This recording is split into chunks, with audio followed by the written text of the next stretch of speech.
Banyak yang bertanya kepada saya, terutama para follower saya, Bang Laskar percaya nggak hasil apa yang disampaikan oleh Baris Krim Polri? Nggak, saya bilang.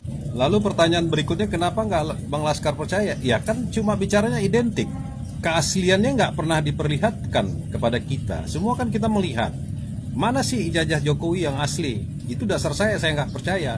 Artinya, ya mohon maaf, ini kan hak saya untuk tidak percaya. Lalu gugatan yang di Solo juga gugatan perdata. Kalau memang keyakinan Jokowi ijazahnya asli, kenapa beliau tidak menghadiri untuk membuktikan ijazahnya ketika mediasi? Itu juga salah satu referensi saya. Nah, kemudian referensi yang lain adalah kenapa saya nggak percaya? Karena Kasmujo sendiri mengatakan beliau bukan merupakan dosen pembimbing.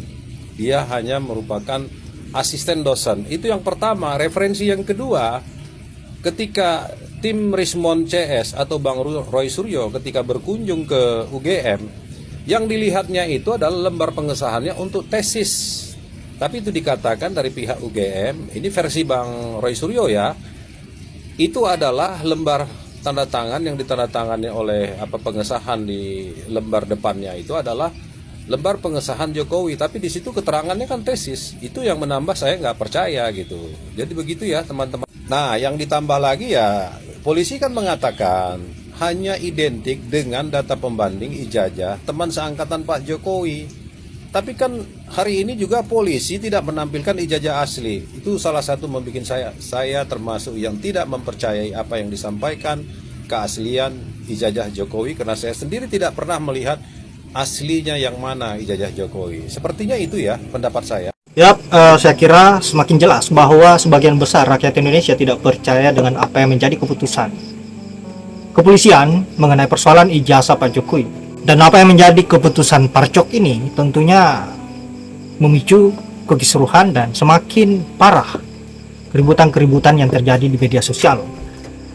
Dan kemudian sangat menarik juga apa yang menjadi respon dari Bang Rismon terkait dengan keputusan Parcok ini. Saya kira sama saja dengan Pak Mulyono, sama-sama tukang ngibul.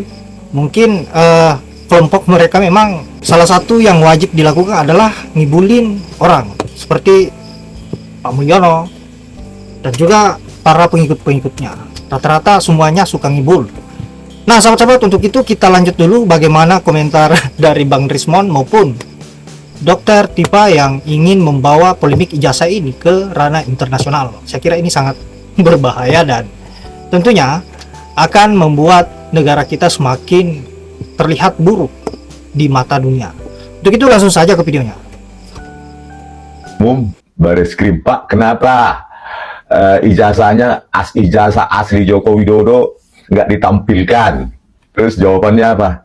Gelagat dia panik. Terus dia bilang yang menjadi pokok permasalahan adalah fotokopi ijazah.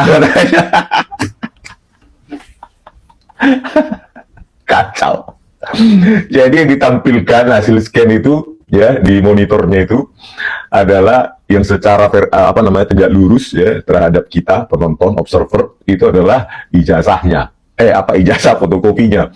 Sementara ijazah yang diklaim asli oleh Joko Widodo itu ditampilkan dengan dari jarak yang cukup jauh terhadap kamera, dan itu pun angle-nya mengalami rotasi kan, tidak tegak lurus terhadap pengamat atau tidak tegak lurus terhadap penonton atau kamera ya.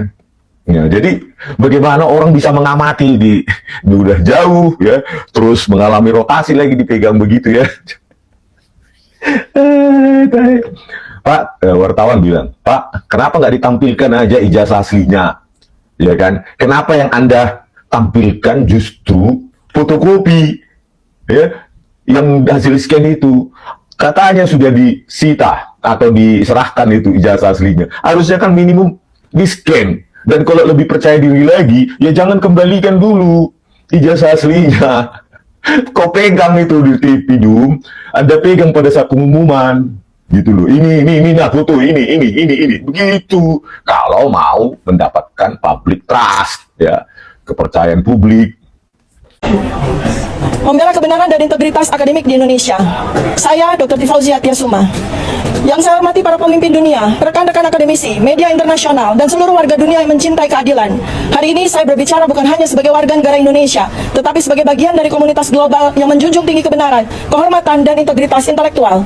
Indonesia, negara demokrasi terbesar ketiga di dunia, tengah menghadapi krisis moral yang sunyi namun sangat menentukan. Bukan krisis yang ditandai oleh perang atau kekerasan, melainkan oleh pergulatan antara kebenaran dan kekuasaan, antara nurani akademik dan tekanan politik. Inti dari persoalan ini adalah sebuah pertanyaan yang sederhana namun mendasar.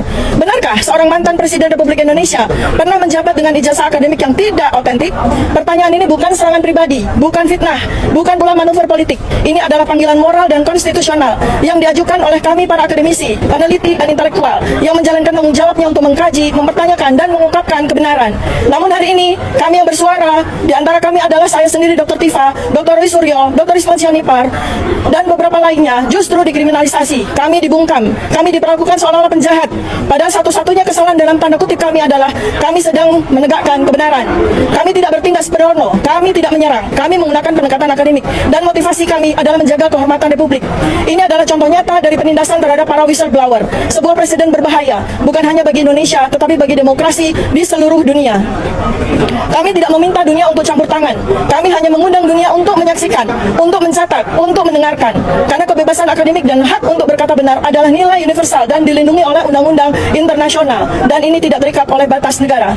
Kami memohon kepada sahabat-sahabat kami di PBB, di universitas-universitas dunia, di organisasi hak asasi manusia internasional, beri ruang bagi kasus ini. Sadari bahwa harga dari diamnya suara nurani jauh lebih mahal daripada ketidaknyamanan politik sesaat. Rasulullah Muhammad SAW pernah bersabda, katakanlah yang benar walau itu pahit.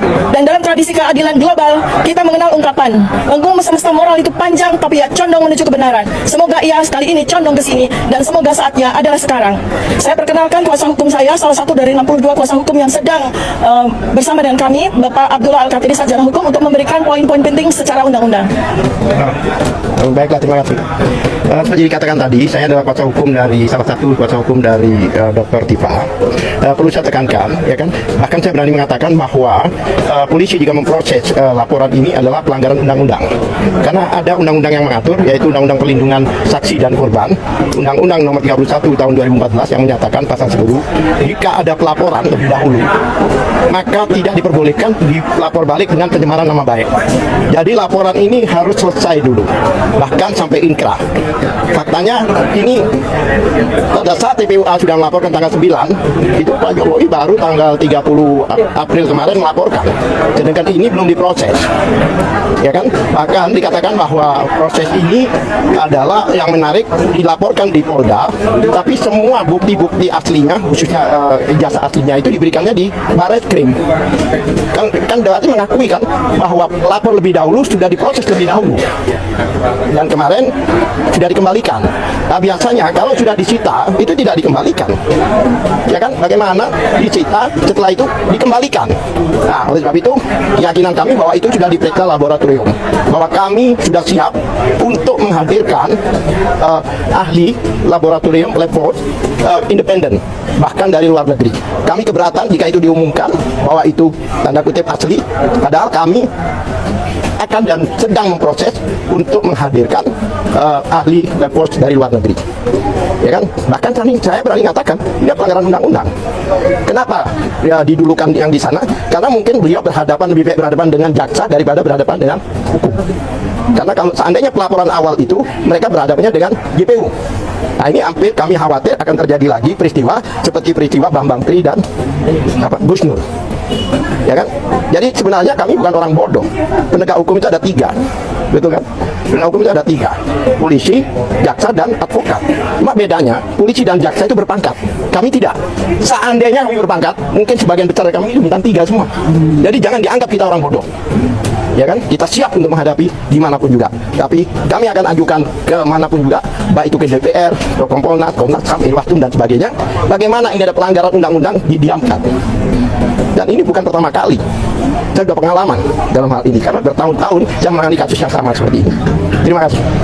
In this country, because you treat as criminalism on this country, but on other country, big country is there is no criminalism on freedom of speech. How about that?